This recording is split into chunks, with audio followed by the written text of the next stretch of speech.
Paper leak और फर्जी degree बेचने की फरार 25,000 के इनामी आरोपी को पकड़ा।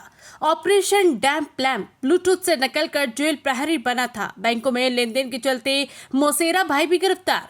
जोधपुर रेंज की आईजी की साइक्लोनर टीम और एसओजी ने संयुक्त कार्रवाई करते हुए पीटीआई बनपाल AEN-CHO की परीक्षा के पेपर लीक कर नकल करवाने और फर्जी डिग्रियां बांटने वाले मुख्य आरोपी और उसके सहयोगियों को पकड़ने में सफलता हासिल की। आईजी विकास कुमार ने बताया कि लूनी निवासी दीपक बिश्नोई पुत्र बाबूलाल और पाली के रोहट निवासी मनोहर पुत्र पुनराम को मंगलवार को पुलिस ने पकड़ा है। इसमें दीपक को रामडावास और मनोहर को डूंगरपुर से पकड़ा है। इस दौरान एसओजी के एएसपी मनराज मीणा भी साथ रहे। दीपक पर 25,000 का इनाम घोषित है। दीपक खुद 2014 में ब्लूटूथ से नकल कर जेल प्रहरी बना था। इसके लिए उसने 1.5 लाख रुपए खर्च किए थे और बीकानेर में ब्लूटूथ डिवाइस ली थी। साल 2020 में वो 15 लाख रुपए खर्च कर पीटीआई बना। इसके लिए उसने अपने पूर्वी राजस्थान के कुख्यात से संपर्क किया था। बाद में उसके लिए काम करने लगा। आईजी ने बताया कि इनकी गिरफ्तारी के लिए ऑपरेशन डैम प्लैम चलाया गया। पड़ताल में पता चला कि दीपक रामडावास गांव में छुपा है। गांव के कुछ लोगों ने सार्वजनिक रूप से कहा कि हमारे यहाँ पुलिस नहीं आ सकती। हमने कई लोगों को पनाह दी है। जब दीपक के गांव में होने का पुख्ता हो गया तो सुबह एसओजी और साइक्लोनर टीम ने गांव में दबिश दी। इस दौरान दीपक ने भागने की कोशिश की लेकिन उसे पकड़ लिया गया। उसका सहयोगी मनोहर अपनी बुआ के घर डूंगरपुर में छुपा हुआ था। मनोहर दीपक के लेन देन में आने वाली राशि को मैनेज करता था। पूछताछ में सामने आया कि दीपक जेल प्रहरी के तौर पर नौकरी कर रहा था। इस दौरान उसकी पत्नी की सहेली ने कार खरीदी तो उसकी पत्नी सुमन ने दीपक को ताना दिया कि हम कब कार खरीदेंगे, इस नौकरी से तो कुछ होगा नहीं। इसके बाद दीपक ने पत्नी को टीचर बनाने के लिए पेपर का जुगाड़ किया लेकिन वो पकड़ी गई और फिलहाल जमानत पर है। इसके बाद वो खुद फर्जी डिग्री से पीटीआई बना और उसने ये काम शुरू कर दिया। आईजी ने बताया कि दीपक बिश्नोई ने पीटीआई भर्ती बनपाल और AEN भर्ती के पेपर लीक किए थे और प्रत्येक अभ्यर्थी से 3 लाख रुपए लेकर उसको पेपर पढ़ाया था। अंदेशा है कि इन 4 भर्तियों में से उसने सैकड़ों लोगों को फर्जीवाड़ा करते हुए नौकरियां दिलवा दी। आईजी ने बताया कि पूरी जानकारी एसओजी की पूछताछ के बाद सामने आएगी। उन्होंने बताया कि दीपक को एसओजी के हवाले कर दिया गया है। पूछताछ में उसने कबूला है कि फर्जी डिग्रियां उदयपुर के किंग पिन के माध्यम से बनवाकर उसने बांटी, जिसमें बीटेक BSc की डिग्रियां और फिजिकल एजुकेशन की डिग्रियां शामिल है। जोधपुर राजस्थान से हनुमान सिंह राजपुरोहित की रिपोर्ट। पहली चीज जिसको हम लोग हाईलाइट करना चाह रहे हैं कि जिस तरीके से अपराधियों के लिए,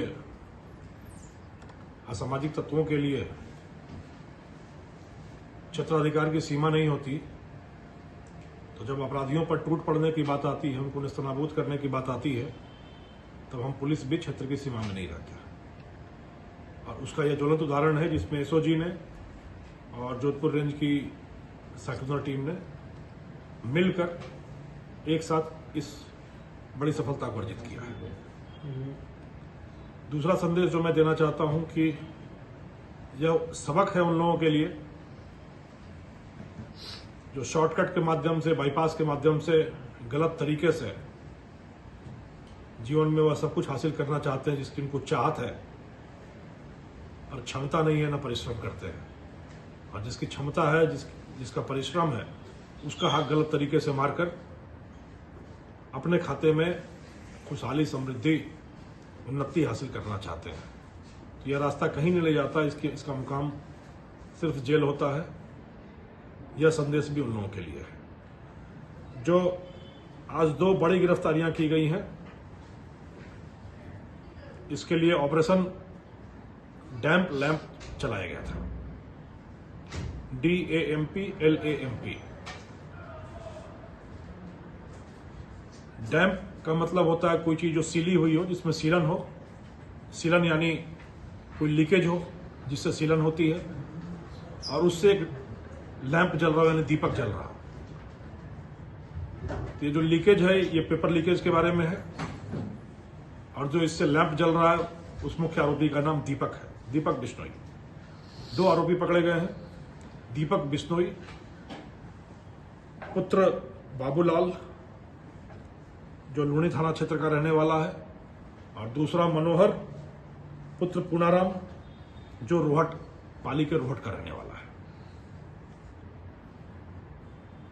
जैसा मैंने पहले बताया, एसओजी और जोधपुर रेंज की साइक्लोनर टीम दोनों बिल्कुल मिलकर कंधे से कंधा मिला के काम कर रहे हैं, और जो भी युवा पीढ़ी के भविष्य के साथ खेलना चाह रहा है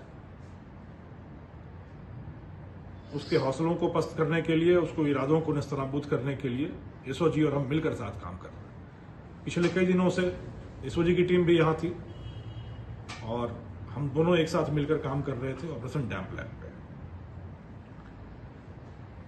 किस तरीके से, अब मैं आपको दो चीजें जो बताऊंगा, गिरफ्तारी कैसे हुई और इनका पास्ट, इनकी पृष्ठभूमि कैसे क्या रही है, उस पर चर्चा करेंगे। दीपक पे 25,000 रुपए का इनाम एसओजी की तरफ से घोषित था। 2 प्रकरणों में वांछित है वो, अभी फिलहाल के 2 प्रकरणों में वांछित है एसओजी के। एक प्रकरण है जो एएन भर्ती घोटाले से संबंधित है और दूसरा प्रकरण है जो वन रक्षक भर्ती घोटाले से संबंधित है। किस तरीके से पकड़े गए, यह दोनों आरोपी तकनीक के सहारे चले और इनको लगा कि तकनीक ही नैया पार करा देता है। इन्होंने इस पूरे घोटाले में भी तकनीक का अहम इस्तेमाल किया और बचने के समय भी तकनीक से ही बचने की कोशिश कर रहे थे कि यदि हम अपने तकनीकी उपकरण बंद कर लेंगे, उसका इस्तेमाल नहीं करेंगे, तो पुलिस की रडार से गायब हो जाएंगे, यह मानकर ये चल रहे थे। पर एसओजी और साइक्लोन टीम दोनों ही लगातार इस पर काम करती रही। मानवीय आसूचना यह थी कि यह रिश्तेदारों के यहाँ छुप रहे हैं, ज्यादा दूर नहीं जा रहे हैं, रिश्तेदारों के यहाँ छुप रहे हैं और एक जगह ज्यादा लंबे समय तक नहीं रहते हैं। इस सूचना पर काम करना हम लोगों ने शुरू किया। मनोहर की लोकेशन करीब करीब पता चल गई कि वो अपनी बुआ के घर में फिलहाल आया हुआ है, पर दीपक की लोकेशन जल्दी नहीं मिल रही थी क्योंकि ये ज्यादा चालाक था। बट इसी बीच रामड़ावास गांव के कुछ ग्रामीणों ने बाजार में शेखी बगारी कि हमारे गांव में पुलिस घुसने का साहस नहीं कर सकती। पहले 1-2 बार उलझे होंगे शायद पुलिस के साथ, तो उनका कहना था कि यहाँ कोई घुसने का साहस नहीं कर सकता और हमने सबको कह रखा है कि जिसको भी छुपना हो आ जाओ हमारे यहाँ। और एक बड़ा आदमी जिसके लिए पुलिस सूंघ रही है वो हमारे यहाँ छुपा हुआ है, इसको कोई नहीं यहाँ से पकड़ सकता। इस चुनौती को पकड़ते हुए हमने डेवलप किया और आइडिया लग गया कि वहां पर दीपक ही है। फिर ब्रूट लीगल फोर्स का इस्तेमाल करते हुए पहले सुबह इन दोनों जगहों पर सेक्शनल टीम के द्वारा और 1-2 अलग ठिकानों पे एसओजी टीम के द्वारा एक साथ दबिश दी गई और जिसको अपनी सबसे सुरक्षित मान समझ रहा था वहां से उसके गिरबान में हाथ डालकर राजस्थान पुलिस की टीम कानून के दायरे में ले आई उसको। तो यदि उन्होंने शेखी नहीं बघारी होती तो शायद थोड़ा समय लगता हमको पता करने में कि वो कहाँ है, बट उन्होंने शेखी बघारी कि यहाँ पुलिस का घुसने का साहस नहीं हो सकता और इस दुस्साहस का परिचय दिया। तो इस दुस्साहस का जवाब दीपक की गिरफ्तारी के रूप में आया। तो इस तरीके से ये दोनों पकड़े गए हैं। इसकी कथा जो अभी तक इसकी पूछताछ से आई है वो बड़ी ही रोचक है। इसकी पुष्टि आगामी अनुसंधान में और आगे होगी। और प्राथमिक पूछताछ से जो चीजें आई हैं, यह व्यक्ति 2014 में जेल प्रहरी के रूप में भर्ती हुआ। 2014 से इसने 9 साल तक जेल प्रहरी के रूप में काम किया उदयपुर, राजसमंद और आसपास की जेलों में। और बहुत ही हैरत की बात यह है कि वह भर्ती भी ब्लूटूथ के माध्यम से हुई थी। उस समय इसने 1.5 लाख रुपए खर्च किए थे और एक नामी गिरामी आरोपी जो एक बहुत महत्वपूर्ण सूत्रधार के रूप में ऑलरेडी गिरफ्त में है राजस्थान पुलिस के, उसी के माध्यम से ब्लूटूथ के माध्यम से भर्ती होना यह बताता है। पुष्टि इन सारी चीजों की आगे होती रहेगी, पर प्रारंभिक पूछताछ में जो आई है सो चीजें मैं बता रहा हूं। 1.5 लाख रुपए देकर ब्लूटूथ के माध्यम से नकल करके यह जेल